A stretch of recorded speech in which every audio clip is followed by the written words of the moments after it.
Hey everyone, I'm Phil, co-owner and founder of the Dream Art Academy in Nuremberg, and today we're getting to know Jason Palumbo and Guy Palumbo. Before we start, I have a question for you guys. Well, all ears. I'm just gonna tell it to you. Let's see if this rings a bell. German potato salad, freshly made potato salad directly from Wyoming potatoes. Baby bratwurst, broadside. Soup of the day, German potato soup, daily special, beef steak schnitzel breaded with fresh beer, battered along with a heaping serving of mashed potatoes and a side of pickles. Does it ring a bell? It rings a bell. What is it? That's the menu from Shocktoberfest. That's correct. So before we dive into that, I'm gonna introduce you guys first. Every time I say something that's not correct, or the other brother has a different view about reality, let me know about it, all right? Okay. Let's start with you first, Jason. Okay. Jason Palumbo, born in 1970 in Trenton, New Jersey. Has two brothers, Guy and Matthew. One son, Benny. Is a blue belt in Jiu-Jitsu since summer 23. Mm-hmm. Is the wrestling coach at Dream Art Nuremberg and the English teacher. It's all good. Yes? You got me. All right. He had a boxing match, quotation marks boxing match, in Cheyenne, Wyoming. Are the quotation marks correct? We were punching each other. Well, there's no doubt about it. I think we'll dive into that later Sure. as well.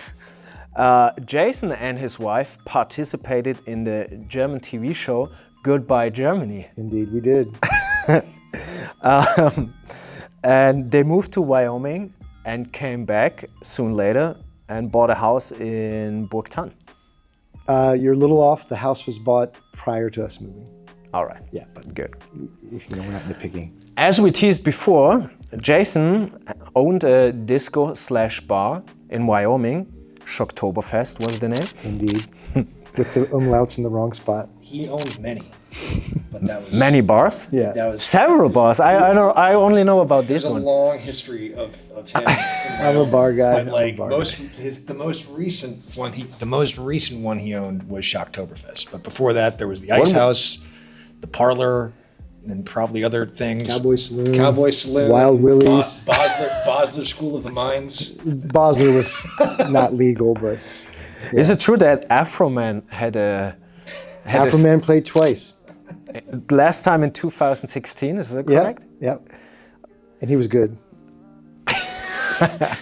So as you can tell, the theme of the bar/disco was Oktoberfest, German food, German beer, right? Yeah. You also worked for Amazon. Yeah. And Jason got in 2013 received an award, Innovative Training of the Year. That's right. Wow. Yeah. You must be from East Germany. You do your research. I'm from East Germany, and researching people is in my genetics indeed. And what's also interesting, now we get into this deeper stuff. Does the name Tom Simon ring a bell? Or Tom Simon? Tom Simon. Yeah, of course. You comment a lot on Tom Simon's posts on LinkedIn. Well, yeah, Tom was in the same wrestling team as I was in high school. Oh, really? Yeah. That's why. And he was, at a very young age, extremely dedicated to being in the FBI. And he's so incredibly smart, and he had this really witty sense of humor. And now he's retired from the FBI, and he makes these incredibly entertaining real-life crime vids. And I support him. I think he's the best video maker in the world. Wow. He's my favorite by far. Okay, so we need to check out Tom Simon. Yeah. Yeah, like Jason said, for those of you who don't know him, former FBI special agent for 26 years, current private investigator and forensic accountant at Simon Worldwide Investigations He's the real LLC. deal. He's the real deal. I knew none of this. Yeah. Well, I run in secret circles. Let's talk about you, Guy. Okay. Guy Palumbo, born in 1981 in Fairfax, Virginia. Correct. Brothers Jason and Matthew, blue belt in Jiu-Jitsu since autumn 2024. Correct. Kids coach for the 3 to 5 years old and 5 years above. Correct. and a really dedicated musician. There was a time. Not as much anymore. He's humble pie. He's a great musician. So, at the age of 13, Guy started playing guitar. And initially electric and later acoustic guitar. Correct. His songs deal with topics such as family, politics, and everyday life. In addition to solo appearance, he played in the duo Another Mother with a person some of the people in the gym may know because he was already here playing. Freddie. Yes. What else? He founded the 1001 Acoustic Nights concert series. Correct. He's currently working in the duo Folk Trails. With That's a trio. Oh, it's a trio. Mm-hmm. See? Then the guys on Wiki Furt, they blew it. They blew it. They need to get their stuff straight. Yeah. Okay. Sorry, fellas. What can you say about the song Somewhere Over the Rainbow? I love it. That's one of the most beautiful. Yeah. Because according to my knowledge, it's your daughter, it was your daughter's favorite song, but you just couldn't listen to it anymore, so you composed her own go-to-bed song. Yeah, I've composed a lot. Yeah, so when the kids were little, they used to have certain songs they wanted to hear over and over and over again, and sometimes they just kill tunes for you. And the thing about music is, if the song is good enough, and if it's great enough, it will come back alive. It'll rise like the phoenix. But there were a few years there I couldn't listen to it anymore. So for me, as a father to be, you advise me to maybe not pitch all my favorite songs to my kid. Yeah, don't. If you love Taylor Swift, and wait, or have a very, very eclectic playlist for her. Got it. Yeah, got it. Or him.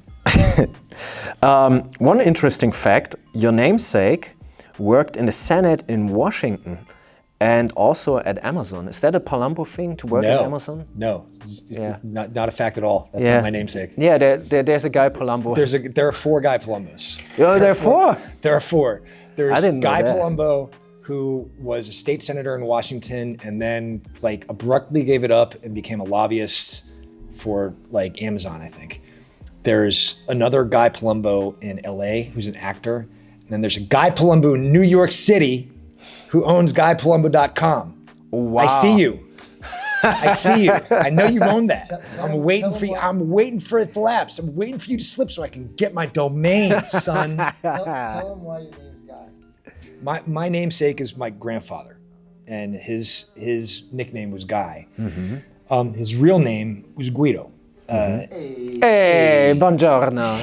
But in the early 20th century, Guido was a slur for Italians. Mm-hmm. So I thought it was just him. I thought it was just him who had the nickname Guido. But upon research, lots of dudes named Guido, their nickname just became Guy. And he told my parents, don't you name him after me, because it's traditional to name the and they're just don't do it. Don't do it. So they gave me his nickname, which being named Guy gave me absolutely no problem as a kid at all. No one ever made fun of that. Yeah. It was good. Man. Smooth sailing. I believe that's interesting to know for a lot of people in the academy, because a lot of people are wondering why is he named Guy?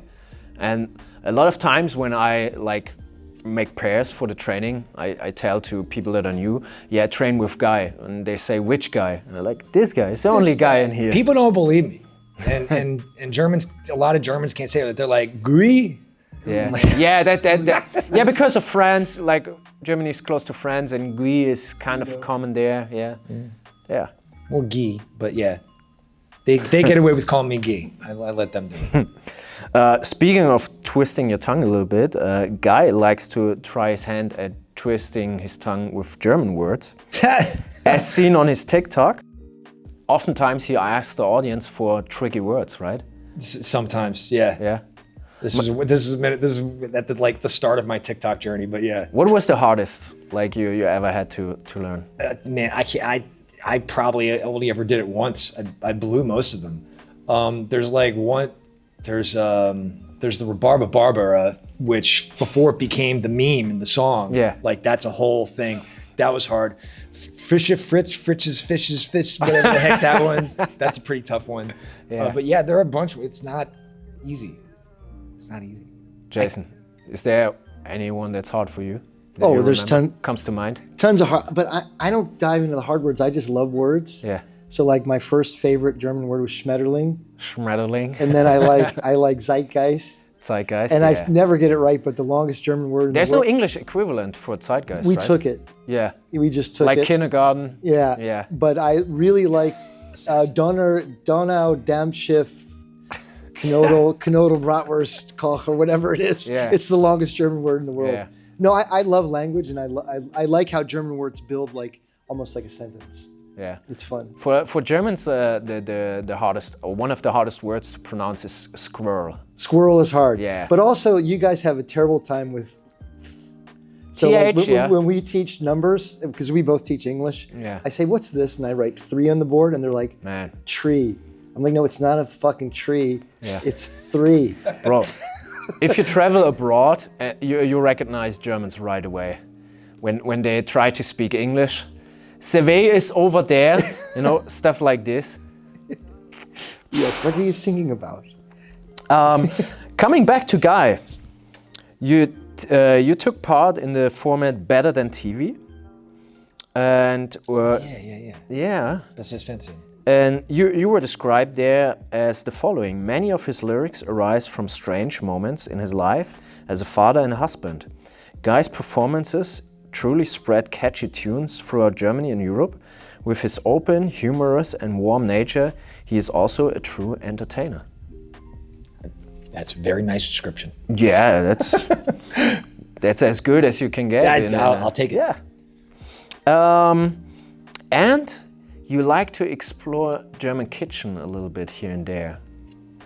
Yeah, like cooking? I stumbled over you and a picture of Sülze. Oh. We will fit it in. Nah, fam. We'll fit it in. I'm an adventurous You know the eater. picture? I don't know the picture. I will show the picture afterwards. Look, I'm an adventurous eater. I will try anything, but there's something about Sülze that just like No, you just messed Sülze up. You just messed up my whole mood, man. Oh, Like pass it on. I love that stuff. No, Sülze is. I'm with Guy like an egg, in just that regard. like they'll put eggs in it and just like wiggle them there, looking at you, and I'm like, You can turn the plate upside down and it won't fall out. I know it bugs me. Yeah, Lou. Sülze. I live in Germany, so I am a foreigner. It scares me. Sülze is basically a meat jelly that they put things into, like this. Here's an example with pickles, a much beloved food in Germany. And it is not uncommon to find them with eggs inside of them, or pickles and eggs. It's always interesting when you meet a German who loves this, but won't eat sushi. And We disagree. Yeah. Meat jello. all right, so your birthplaces are like kind of far separated. How come? I mean, you're like 11 years apart in age, right? 10, sometimes 11. 10 sometimes, yeah, of course. How come? I was the oops baby. Planned. Oops. Like for real, like our parents did not think they were capable anymore. Oh, Like I remember we were at the mountains and our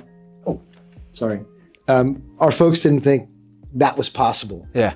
So we were at the mountains and like my mother comes down, "You won't believe this, you're gonna be a brother." Yeah. I'm like, "Whoa," I was 10. Yeah. And so it was really cool. And back then that was, again, as you know, the 80s. So my mother was like working full time. She didn't want to really be at home as much as like a regular mother. She wanted to try to pull off both. So like I got thrust into watching him all the time. So you started, that was in the 80s when you started to get into your teens, right? I was 10. Yeah. So, he was born when I was 10, 11, whatever. And I mean, I watched him every day for years. Yeah. Every day. It was great. I did it was a good experiment.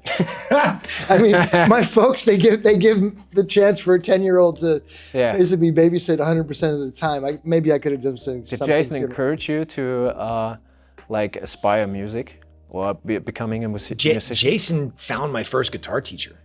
Oh wow! Yeah. I was like, I bought my first guitar. I was like, I guess I was 13 years old. There was an awesome little boutique shop called Zavarella's Music down the street from our house, and like they're not a lot of those places anymore. But they did something called layaway, which is, you know, you wanted an instrument. A lot of stores used to do this, but you wanted an instrument, you put a down payment on it, and then you paid a little bit every month until you paid it off, and then it was yours. And I had this. It was a red, like wine burst Mexican Tex-Mex Stratocaster, Fender. What is that? It's just like it's a Stratocaster and Les Pauls. Those are like the two. That's like the Pepsi and Coke of electric guitars. Got it. Right, Les Paul and Fender. And Jimi Hendrix played the Stratocaster, and I love Jimi Hendrix. So I saw this thing and I wanted it bad, and I put that sucker on layaway, and I worked like, you know, that year, and it was like $300 some bucks, and I got that and this tiny little amplifier and a pedal. The first pedal I got was a delay pedal, and like just had a lot of fun. And he heard me playing one day, and he found me a guitar teacher, and that's cool. So he actually supported you. Oh yeah. Well, look, what happened was my older brother's become nicer, but he was playing guitar. My older brother was like, bunch of fucking noise, man. God damn, what the fuck are you doing? And I'm like, dude, you're 13 years older than him. And my older brother was very good. Yeah. And I got extremely upset. Now, at the time I was working at Murphy's Irish Pub in Old Town Alexandria. And in between lunch and dinner shift, you got this lull. Yeah. So I was going through the Alexandria paper, and there it was, Michael Fath. I taught, like big bold letters, I taught Eddie Van Halen, open for lessons. I'm like, wow, holy shit, this dude taught Eddie Van Halen? So I call him up from the bar, and I'm like, you know, you taking new guitar players? Yeah. And he's like, yeah. I go, well, I got it. My brother's like ready to go. And he's like, has he ever played guitar before? Well, he's a beginner. And the dude's like, did you read the ad? I taught Eddie Van Halen. I'm like, okay, Jack. I said, then if you don't want the money, then you don't get the money. And he goes, whoa, hold on. Okay. And so I drove him out there. Yeah. And Michael Fast started to teach him to play guitar.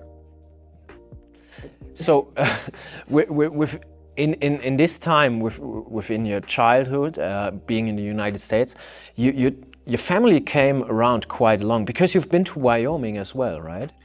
Yeah, but so can you like script for us the way you traveled around within the years? Well, what happened with Guy and I was in high school with him, obviously there the whole time till I was 18, and then suddenly I was gone. It was really hard. Like it was. Why were you gone? I had to go to college. College, okay. So that was it. Like all of a sudden, bang! I was gone. It just happened that fast. It was really hard on both of us. You know, of course we stayed in touch, but there's no internet. Like it's different. I remember. Yeah. So, but no. Long distance phone calls were still a thing. Yeah. Like basically, I went from high school to my first college in Pennsylvania. I didn't like it so much. I came back to coach wrestling at my high school for 1 year. We had a wonderful year, and then from there I went to the University of Wyoming as a walk-on. And so that was, let's say, from 1988 to 1992, something like that. And I fell in love with that area of the country and stayed, and that's when I got into the bar business. Okay, and in college you wrestled, right? Yeah. Tell us a little bit more about that time. Well, you know, my primary best sport in high school was football. I thought I was going to be I was getting recruited by a whole lot of colleges, and then I had a very bad compound fracture of my leg. And when I coached wrestling at my high school, my wrestling coach from high school said, look, you got 2 more years of eligibility. Yeah. You need to go back to school. Yeah. So back then there was a giant book of all the colleges. So we went through the book, and there was one college that had late admission. We called the wrestling coach, and he said, look, we take walk-ons. He goes, I talked to him direct. He said, walk-ons never make it, but you're open to drive to Wyoming if you want. Yeah. And I made it and earned a scholarship. So that was really amazing because it was, I mean, in America, you've got D1 Iowa, D1 Penn State, like upper echelon. Wyoming was D1, like let's say grade B, C, D1 at that time, but still very high level. And it was sink or swim. For those of you who don't know, D1 stands for Division 1, Division which is 1. like the highest league. Yeah, you have Division 1, 2, 3, and then a couple other offshoots. But even in Division 1, there's some disparity. But still, for me, I just wanted to make a team.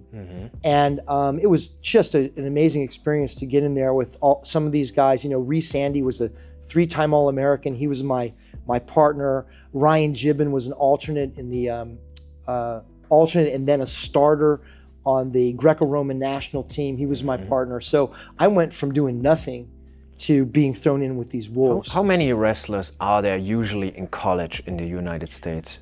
On a single team? No, like in general. Because I want to create an understanding for how hard it is to make the national team. I see. Actually. Yeah. Well, if you look at, there are thousands and thousands in high school, and then the upper echelon of those go to college. And I mean, let's say, I don't know the exact figure, but we had, I think, a starting team of 12 with backups. So tops 24 in a roster. And then you just add up the colleges and you've got, 1,000 plus, maybe something like that. So it's a crazy weeding out. Oh my God. The level between high school and college is, it's hard to imagine the difference. Yeah.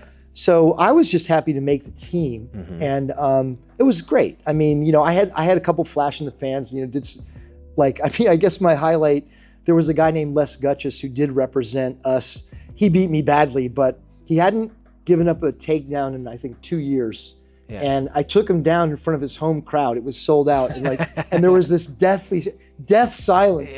And the thing is, I didn't know who he was. I took him down and I let him up. Yeah. Which is like. And the crowd was like quiet. Yeah. And then he methodically beat me to the ground.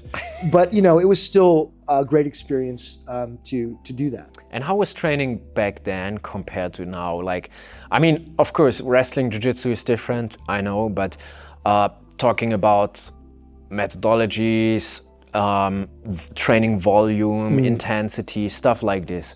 Yeah, I mean, it's a completely different atmosphere. So when you're training in a Division I college, you're training to become a champion. There are defined seasons, and we were expected to train every day of the week with the team, as well as put in drilling in the morning voluntarily. It was illegal to technically have 2 practices led a day. That's what our coach expected of us. And I also noticed that the emphasis on drilling without always going live was much larger in college than I thought. So actually mastering your technique, which I picked up at Iowa camps as well. Yeah. Now here, you've got this mixed bag. Yeah. I mean, we've got some people here who are really talented. They're really talented, they're really driven. And then we've got some people here that want to get in shape or maybe have a little bit of self-defense. So as a coach, I have to look and understand that each of their motivation is different and just try to grow that athlete step by step in their own sphere, and not demand or expect everybody to practice like a Division I wrestler. Yeah.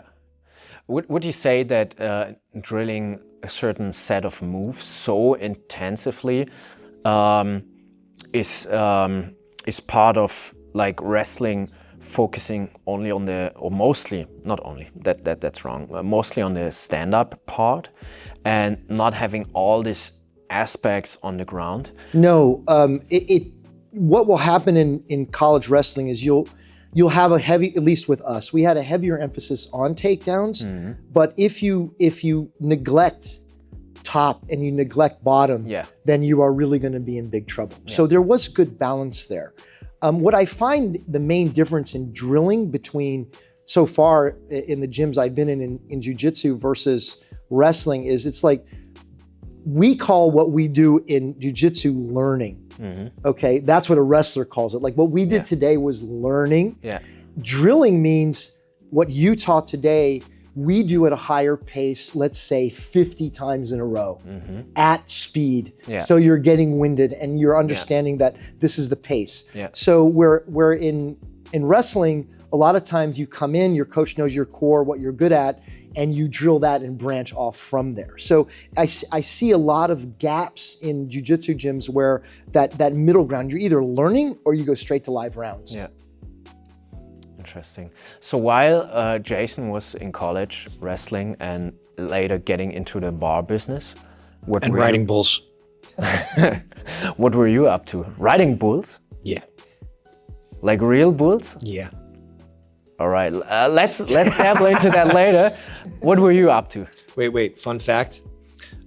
They only shaved down the horns of the D1 or whatever you call the pro riders. The rest of them are pointy. He had to deal with those. I still have the scar. You have a scar from that? Yeah. Dude. What were you up to, guy? I mean, so he left. He was gone when I was about 8 years old. And I was like a kid. I was in elementary school, then middle school. Not a very comfortable kid. I didn't sort of get into my, feel into my skin until I was in high school. Yeah.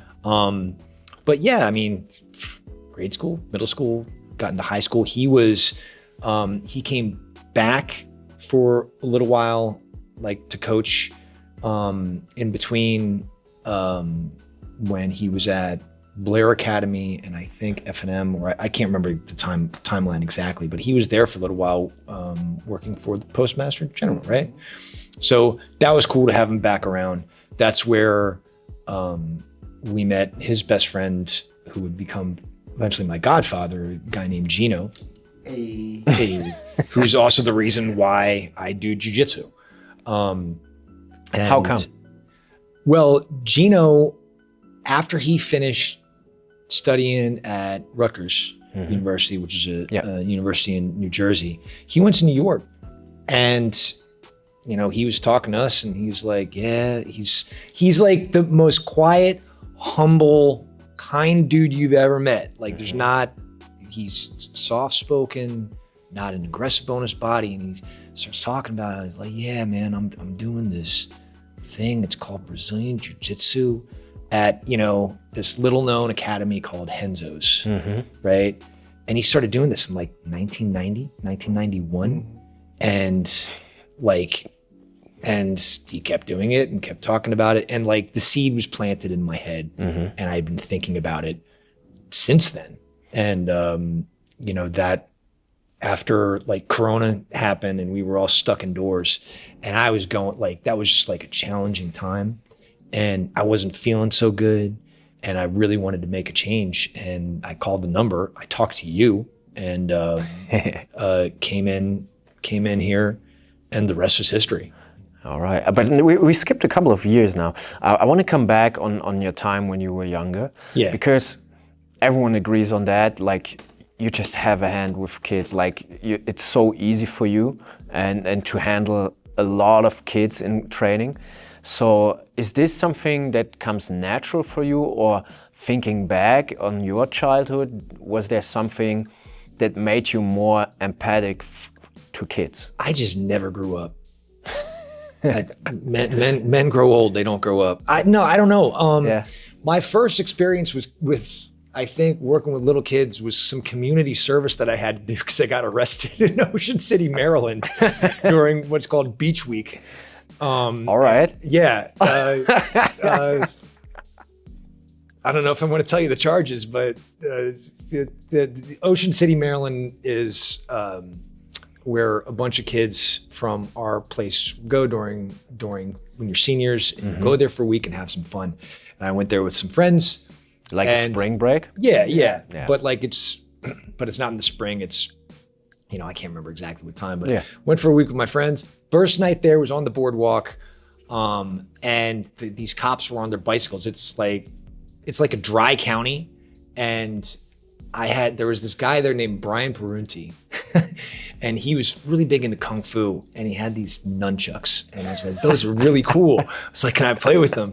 And there were these collapsible metal nunchucks and I just put them in my pocket, didn't think about them. And then I was on the boardwalk with my buddy Phil. We're just talking to people like, hey, what's up? We're at the beach, right on, okay. Yeah. And these cops ran up on us and they're like, stand up. It's me and my boy Phil. They're like, we're gonna search you. What are you doing? Blah, blah, blah. I said, we're saying hello to people. Like, weren't drunk. No, we were cool. We had just got there. The sun was shining. It was not nighttime. And he searches me for these nunchucks. And I got arrested for disorderly conduct and concealed deadly weapon.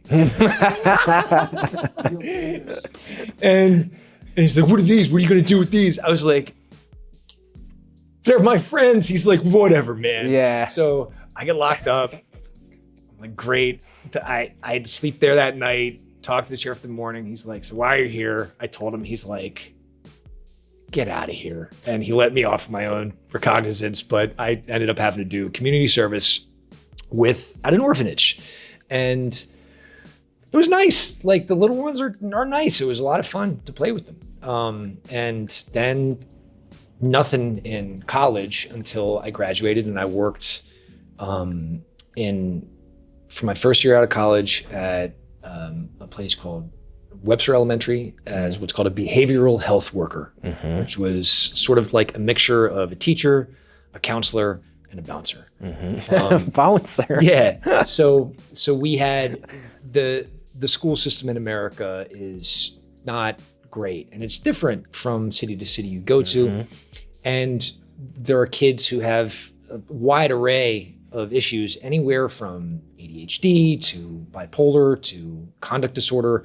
And, you know, as far as a teacher goes, and I empathize, when you've got a class of 20, 25, 30 kids, and there's one or two that are sucking all your attention, you can't teach, it's challenging. So for the elementary school, I work with the younger kids. We would sort of go bounce from class to class, sometimes do activities with them. And that was a learning experience. So you gained a lot of experience already before you taught kids classes here and had your kids, right? That's right. And then I was in a middle school after that, or an American middle school. That was a lot harder because they were like, take them out. Oh, we got these guys. And they just gave us all of their quote unquote problem kids and put them all in a classroom. And that was wild. So that was my first experience. And then, like, I had my nephew. Like, he was fun. He was like a really fun kid. And my nephew and my niece in America, who were also nice, but I've been here, I didn't get the same chance. And, I got to live with my brother for a few years, so I was pretty close to him when he was young. And that was also a lot of fun. I want to come back on that, because you know nowadays, if you look to the east, if you look to Germany, if you look to the west, like we're living in different times than back then, and you were both old enough at that time to experience like the 80s and late 80s and 90s, early 90s. What are your memories of this? Because nowadays we portray this as a more carefree time. Of course you had problems, but problems most likely were different back then from the problems we have now. Can you give me an impression of like what you remember from that time, like the Zeitgeist? Sure. I mean, I think especially in high school, like with the absence of social media, you had to be so much more physically social. Yeah. Like just going to a party, like understanding how to get there with a map. Yeah. And we had people my friend Joe Bullis, we called him the road map, because he always knew how to get places. Yeah. And you drive all over these, try to find a party and you couldn't find the party, and sometimes we'd roll down the windows. Like if we went to a party and it wasn't good, we'd roll down the windows to listen for music elsewhere and maybe crash another party or something like that. And I mean, just the fun of it. I think what you did was confined to your school. And now I think like my son, he's 18, Benny's 18. What he does is not confined to his school. It's put out to the world. Yeah. And there's so much of a different feeling back then. Also, I mean, if you look at just like things as like music, like you had like 80s glam music, like the Motley Crues, the Poisons, the Bon Jovis, like you had this, and that was at its peak back then. Yeah. And then as the decade ended, along came Yo MTV Raps. Yeah. And it was the start of what was happy rap. Yeah. And so I got to, as a DJ, I DJ'd in a lot of my bars, I would listen to requests. Songs went from like Young MC, like she's dressed in yellow, she says hello. Yeah. Like cute little lines like that, or to like, you know, all of a sudden Dr. Gangsta Dre rap. comes out and he's talking about like shooting people, right? Yeah. And so you could just see through the culture of music and how it blended. It was really fascinating. You're right on the edge of seeing all that happen. And I mean, clearly back then, a lot of my friends, you know, I was a Democrat all my life, and a lot of my friends were Republican, but it was more like, oh, you won this election. Yeah. You know, like we didn't hate each other because of political associations. Yeah. Oh my God, the split now in my country is so horrible. It's hard to describe. And I mean, our family in some ways has been ripped apart by this. That didn't happen back then. Yeah. You know, so these were some of the major differences that I feel really. I mean, look, Wyoming. So it was easier back then to agree to disagree. Absolutely. Look, in Wyoming, it's the Trumpiest, reddest state in all of America, and they're proud of it. When I was there, I was the fun liberal. Yeah. Like, what's it like to be a liberal? You're from back east, you know. Like, I'm like, I don't know. I don't know. We just like, you know, it was nobody hated you for it. But then when I came back and I opened Shocktoberfest. Which year was that? 2016, I think, something like that. So that was the first term of Trump, right? Or actually, I was, yes. No, because you were there. You were campaigning for Bernie. I was campaigning for Bernie. So 2015, 2016, something like that. Yeah. But we had a giant Bernie Sanders banner around my bar. And man, I got like rabid dogs calling me about this thing. You communist, like I couldn't believe it. Yeah. I'm like, dude, he just wants minimum wage and healthcare. Yeah. Are you serious? Yeah. And these people were rabid dog mad. You know what I'm saying? So it was very, very, very different between what it is now and what it was then. Guy, do you have anything to add? Anything you remember besides politics? Like just... I mean, so for me, the 80s, like born 1981, my memory of that time was like grade school, like playing with him. My other brother, when he was around, he went to college for 4 years earlier than he did, 3 or 4 years earlier than he did.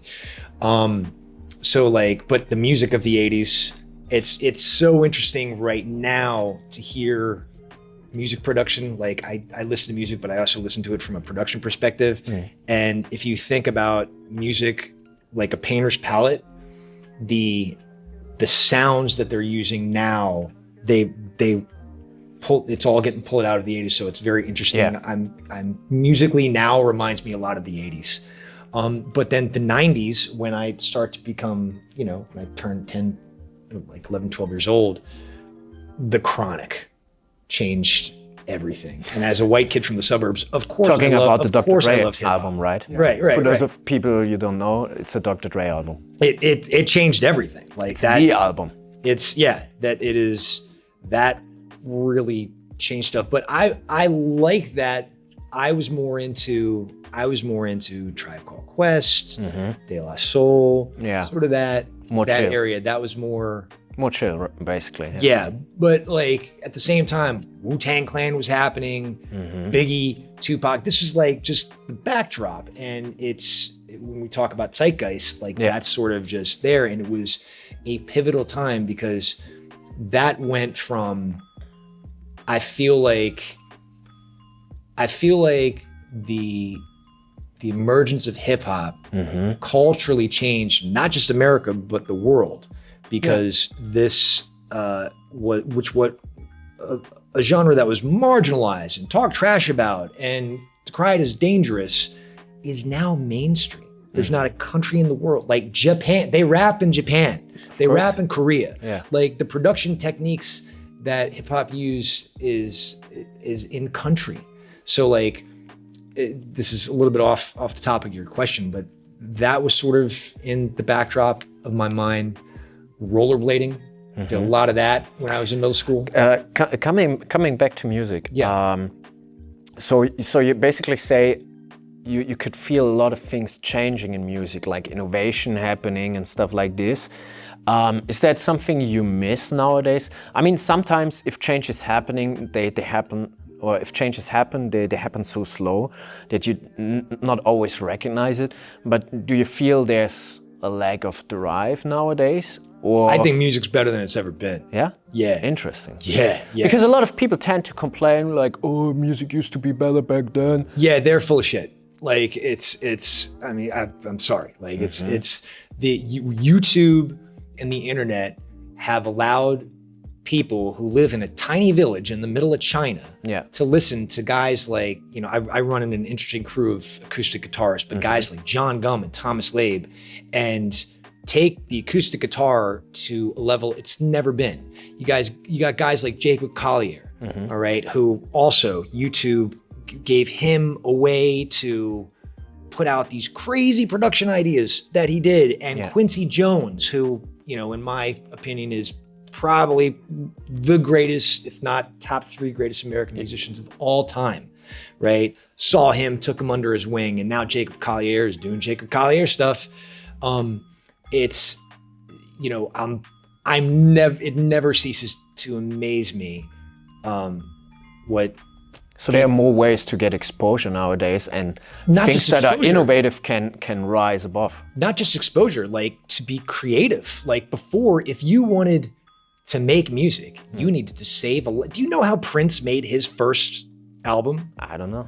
Prince worked as a janitor that, like, in the middle of the night, cleaned up a studio and traded like janitor, like cleaning floors and toilet time for studio time. Yeah. That's what you had to do if you had no money back in, and then that was like still like, all right, kid, you know, like we'll give it a shot. How many people would have said no?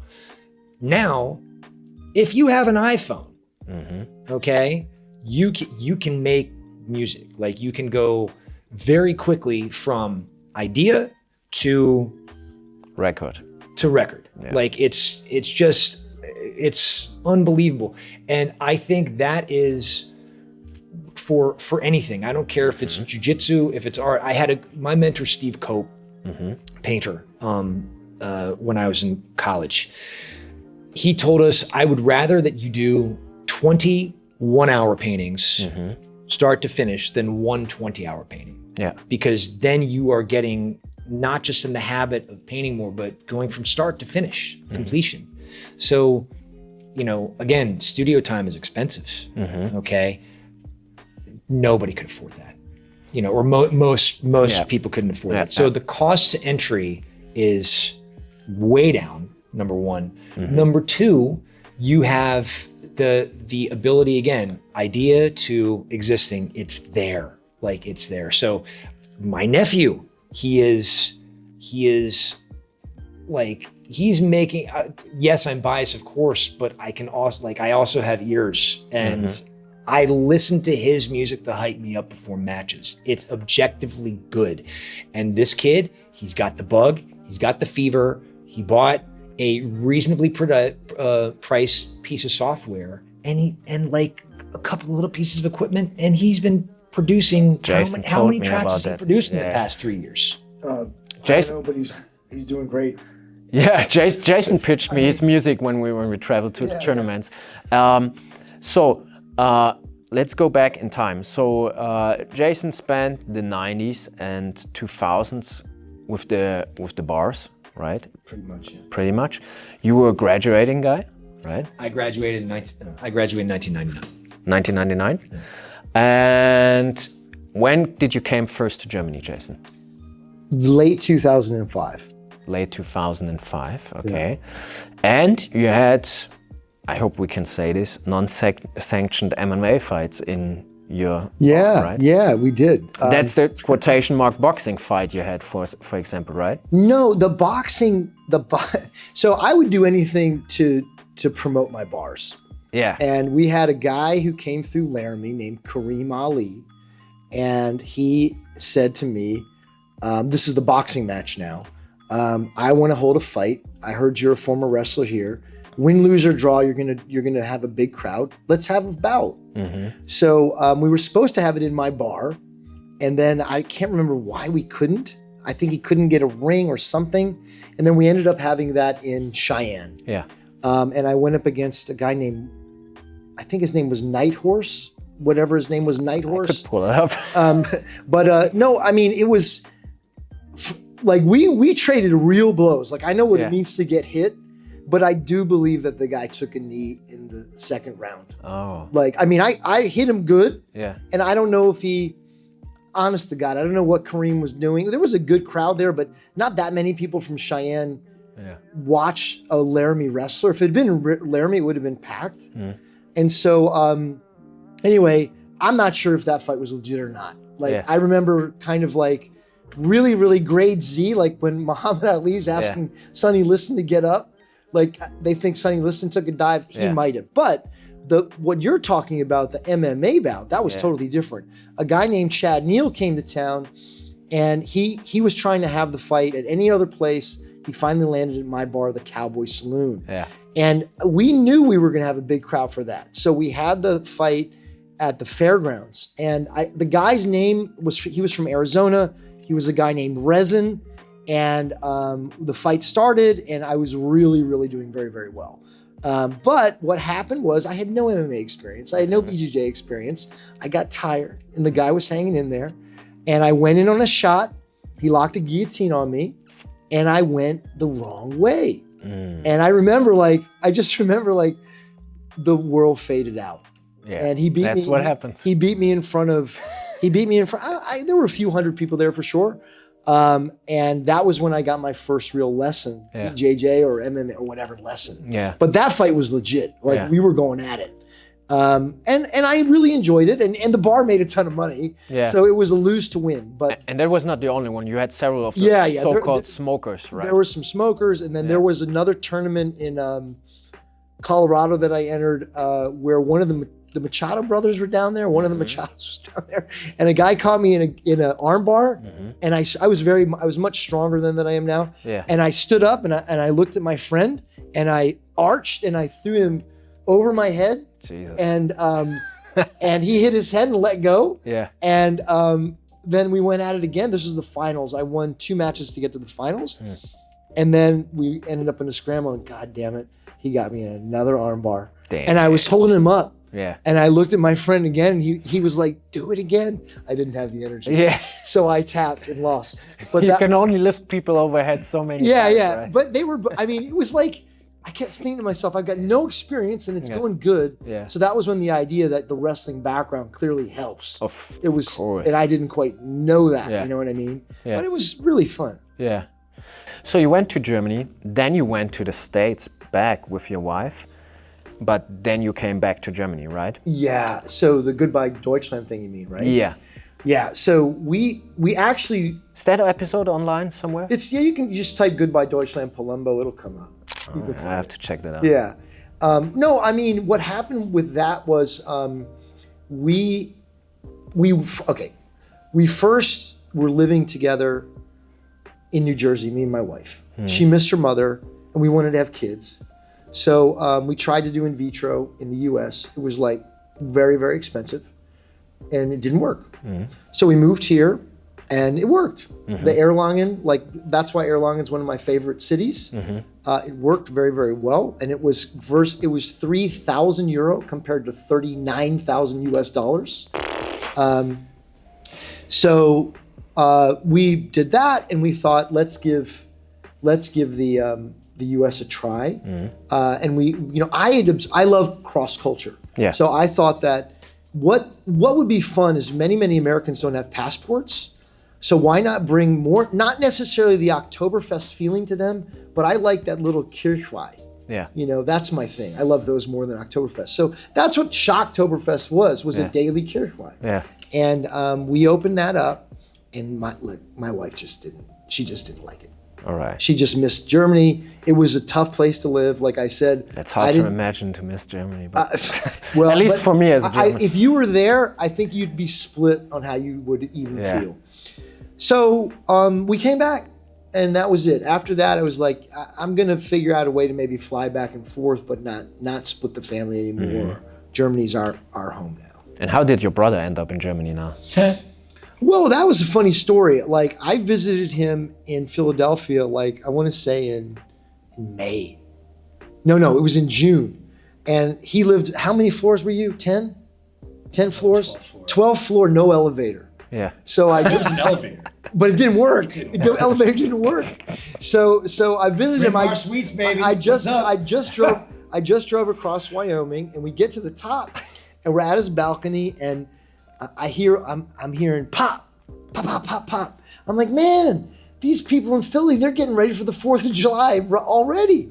And guys like, no, that's not firecrackers. That's Philly. Those are gunshots. Yeah. And I was like, oh my God, I couldn't believe it, right? So anyway, when I moved to Wyoming, I was an English teacher. When I moved to Germany, I enjoyed the life. I liked teaching English. He was, out of school. And I said, buddy, why don't you come here and give it a shot? And what did we do? We opened up a bar called the Teddy Bear. You open up here? Here in Nuremberg. Really? Yeah. The barn was named Teddy Bear. The Teddy Bear. The Teddy Bear. It's yeah. not ours anymore. It but still it's exists? We had to sell it because we were getting successful. We were too successful. Zimmerlaut, mein Freund, the Zimmerlaut rules. So like, Can I tell yeah, you yeah, this? go on. Yeah, go ahead. So I actually lived in the back of the bar.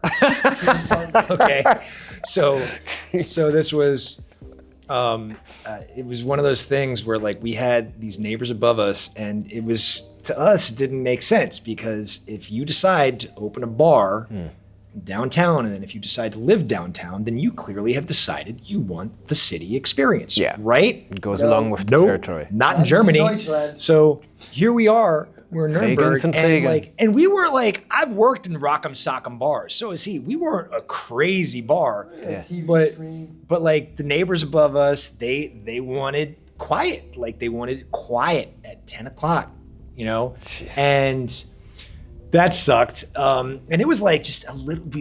We had not like uncomfortably. We could fit 50 people in there, very uncomfortably, right? It was a tiny spot, and Was that the USP, like that it's more tight, like close, familiar, Oh, it was great. Or was there a certain theme behind it? we were nice. We were, That was the theme. We were nice. So and we talked to basically you go people. there to meet the Palumbo Bros. Yeah, okay. and just we were And have a hosts, drink, like, yeah. we couldn't believe the cold. I feeling. can see that. Yeah, I can see It was that. cold feeling in most of the bars that we visited. And like we would do like we do like little events every once in a while, but like what I really think happened is that there were 3 other bars kind of in competition with us, like, or competition. Yeah. And you can just anonymously call the cops on people. So it got to the point where the police have been calling us so many times that the Gesundheitsamt, the Ordnungsamt, was like, the next call, it's 6,000 euro, fine. like Big huge fine. fine. And he looked at me and he was like, bro, we can't. Do we need this? You know the Can't do German this. word for this? No. For a person like snitching on you? No. It's a Denunziant.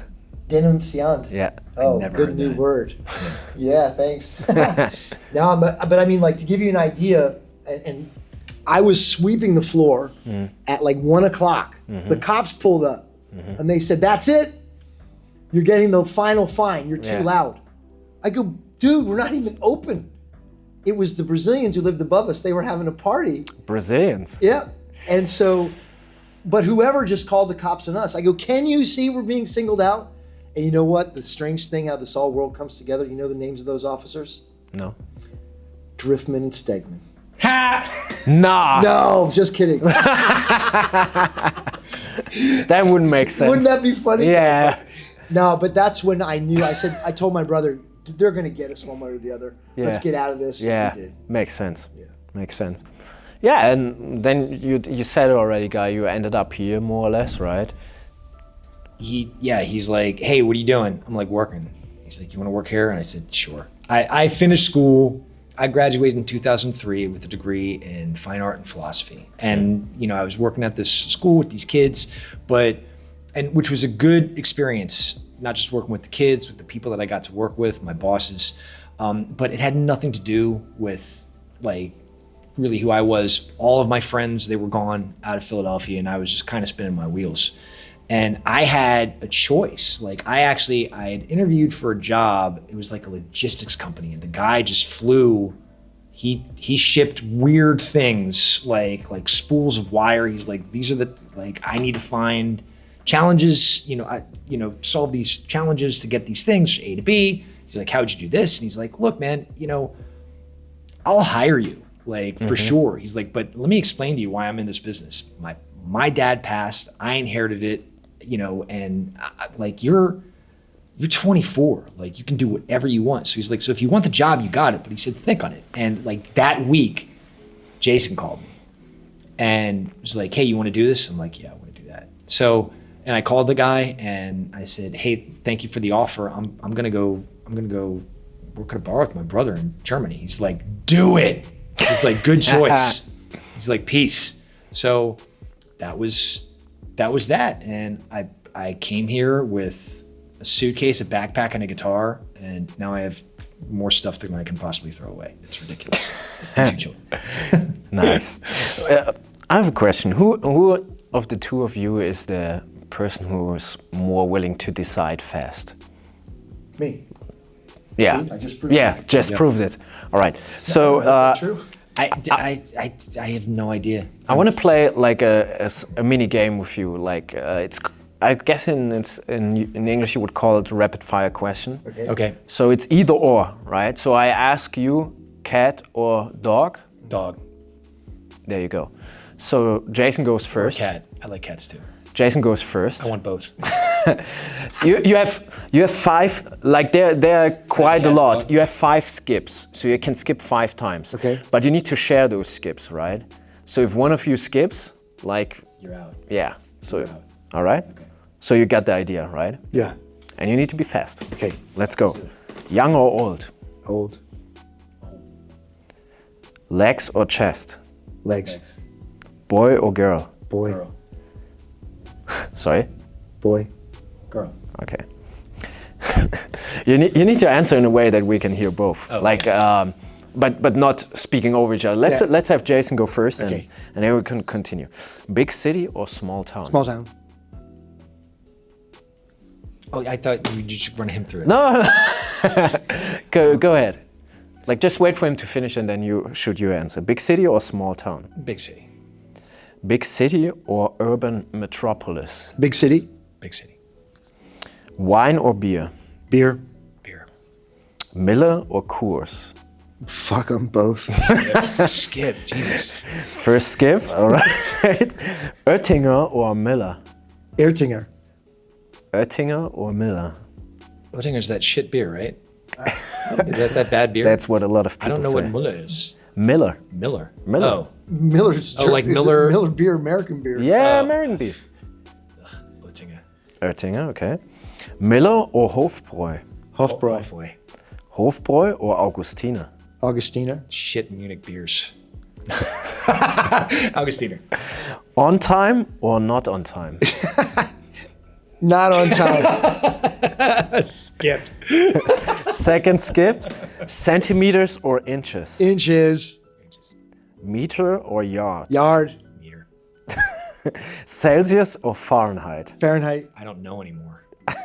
I'm totally lost. It's Celsius. Angry or exposed? Exposed. What? I don't understand the question. Angry or exposed? Exposed. Respect or luck? Luck. Luck. Power or respect? Respect. Respect. Respect or love? Love. Love. Security or freedom? Freedom. Freedom. To be or not to be? To be. To be. In the morning or in the evening? In the evening. Good morning. Gi or no gi? No gi. Gi. Gi top and no gi pants or gi pants and no gi top? Gi top and no gi top, gi pants. Agreed. Stallone or Schwarzenegger? Stallone. Hey. Don Johnson or Carl Weathers? Don Johnson. That's too old for me. Clubber Lang or Ivan Drago? Clubber Lang. Robert Lang. Online or offline? Offline. Offline. Inside or outside? Outside. Outside. Phil Collins or Prince? Prince. Stones or Beatles? Beatles. Stones. Beatles or Michael Jackson? Beatles. Michael Jackson. Michael Jackson or Whitney Houston? Michael Jackson. Jackson. Whitney Houston or Taylor Swift? Taylor Swift. Skip. That's the third one. Taylor Swift or 50 Cent? 50 Cent. Taylor Swift or Beyonce? Beyonce. Christopherson or Nelson? Nelson. I don't know either of those guys. Chris Christopherson, Willie Nelson. Willie Nelson. Willie Nelson for sure. Cash or Nelson? Cash. Johnny Cash. Cash or Jennings? Johnny Cash. Cash or Williams Jr.? Johnny Cash. Johnny Cash. Cash or Card? Johnny Cash.